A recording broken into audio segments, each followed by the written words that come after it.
Olá, pessoal. Tudo bem com vocês?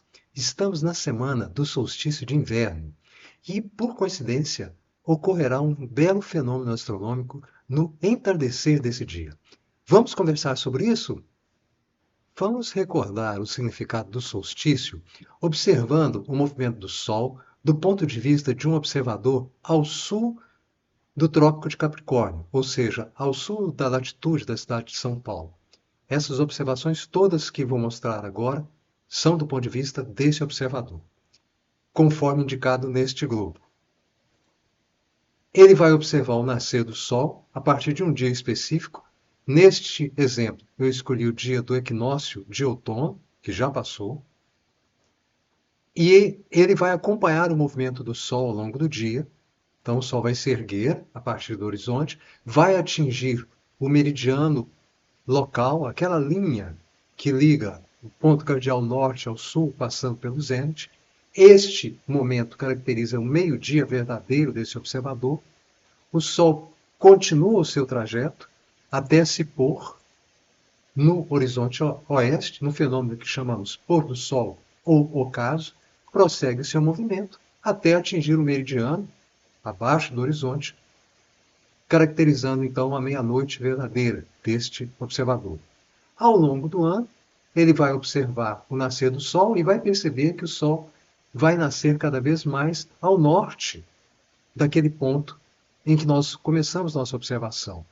Ele vai se deslocando cada vez mais para o norte, a cada dia que observamos, até um máximo deslocamento ao norte, caracterizando então nesse dia o solstício de inverno para o hemisfério sul. Depois, esse observador vai continuar observando o Sol e ele vai perceber que o Sol fará o caminho de volta, nascerá cada vez mais ao sul, passando pelo ponto em que nasceu no equinócio anterior, agora será o equinócio de primavera, vai prosseguir para o sul, nascendo cada vez mais ao sul, até atingir o máximo deslocamento ao sul do Equador Celeste, o que caracteriza o solstício de verão para o hemisfério sul. As trajetórias mostradas para estes eventos extremos, que são os solstícios e os equinócios, estão aí. Aqui vamos mostrá-las de forma mais resumida, ainda para o mesmo observador, ao sul do Trópico de Capricórnio. No solstício de verão, em que o Sol nasce mais ao sul, esta é aproximadamente a visão deste observador. Ao meio-dia verdadeiro, aquele momento em que o Sol passa pelo meridiano local, este observador projetará uma sombra, ele pode utilizar uma vara vertical para fazer essa medida. Essa sombra será a menor que ele observará durante todo o decorrer do ano. Quando tivermos o equinócio, o Sol nascerá quase exatamente no ponto cardeal leste. O Sol, nesse momento, está passando pelo Equador Celeste do sul para o norte. Temos dias quase iguais às noites, temperaturas amenas. No caso anterior, do solstício de verão, as temperaturas eram mais altas. A sombra do observador agora terá um valor intermediário, um pouco maior do que aquela mínima do solstício de verão. E agora, a trajetória do Sol, aproximadamente, para a observação dele no solstício de inverno. Ele nascerá mais ao norte, a trajetória ao longo do céu será mais curta, a sombra projetada ao meio-dia verdadeiro será a mais longa do ano para esse observador que está ao sul do Trópico de Capricórnio. Uma ampliação da figura. Lembrando que o solstício de inverno ocorrerá no dia 21 de junho, quarta-feira, às 11 horas e 57 minutos. Esse horário é uma preciosidade dos astrônomos para o dia a dia, basta saber a data.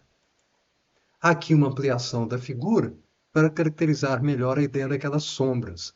Primeiro, nós destacamos a extremidade da menor sombra, que ocorre no solstício de verão, a extremidade da sombra intermediária, que ocorre no equinócio, no caso, equinócio de primavera, de outono, melhor dizendo. Em seguida, temos o solstício de inverno, a sombra. Aí está marcada a extremidade da sombra, a maior sombra do ano para esse observador. E depois a sombra volta a diminuir, atingindo o valor intermediário no equinócio de primavera. A caracterização dessa sombra intermediária é a seguinte: se você ligar este ponto, a extremidade, até o Sol, nos três casos, você formará ângulos tais que este ângulo e este são iguais.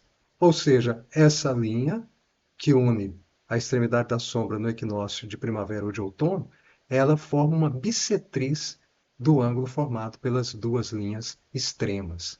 Essa é uma maneira de definir a ocorrência dos equinócios. Bem, mas eu comentei que iria haver um espetáculo interessante no pôr do sol desse dia 21. De fato, de tardinha, mal começa a escurecer, olhe para o horizonte oeste, olhe para o crepúsculo, para onde o sol se pôs. Você verá, primeiramente, a lua na fase nova, mas já apresentando um crescente. Logo acima dela, com um brilho esplendoroso, inconfundível, o planeta Vênus. E mais acima, Marte.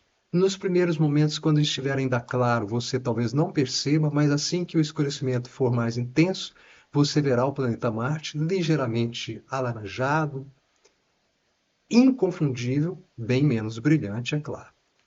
E, se pudermos olhar mais para cima um pouco, quando o escurecimento estiver mais completo, você verá quase na linha de Vênus e Marte a estrela Régulus, alfa da constelação do Leão, que será muito facilmente identificável por causa dessa configuração que ela terá com os planetas Vênus e Marte nesse dia 21 de junho de 2023. E o detalhe interessante é que esses três objetos que estarão visíveis, Vênus, a Lua e Marte, próximos por alinhamento, são os três objetos mais próximos da Terra. Olha só, Vênus a 85,2 milhões de quilômetros, bem, no dia 21, porque essa distância vai mudando por causa das órbitas, dos movimentos dos planetas, da Terra e dos planetas em torno do Sol. A Lua, nesse dia, vai estar a essa distância da Terra, e Marte a 322 milhões de quilômetros. Mas os três são os objetos mais próximos da Terra, e aqui nesta figura estão mostrados em escala, o que nos permite ver, por exemplo, que Vênus tem um tamanho quase igual ao da Terra. Bem, digamos que você não conseguiu ver o fenômeno do dia 21. O tempo fechou, você não pôde sair ao ar livre, você não pôde abrir uma janela adequada. Pois bem, no dia 22, quinta-feira, ainda teremos um belo fenômeno que é o prosseguimento do movimento da Lua, que no dia 22, devido à órbita que ela faz em torno da Terra, estará agora bem acima, ultrapassou Vênus e Marte, estará mais próxima de Régulus, como vocês estão vendo aqui, ainda será um belíssimo espetáculo. Não percam, aproveitem essa bela coincidência. Muito bem, pessoal, era o que eu tinha por hoje. Foi um prazer estar novamente com vocês. Não percam esse evento. E no equinócio de primavera, voltaremos a falar sobre esse fenômeno, dessa vez explicando melhor aquela ideia de que a duração do dia é igual à duração da noite, o que na verdade não está correto. Quase.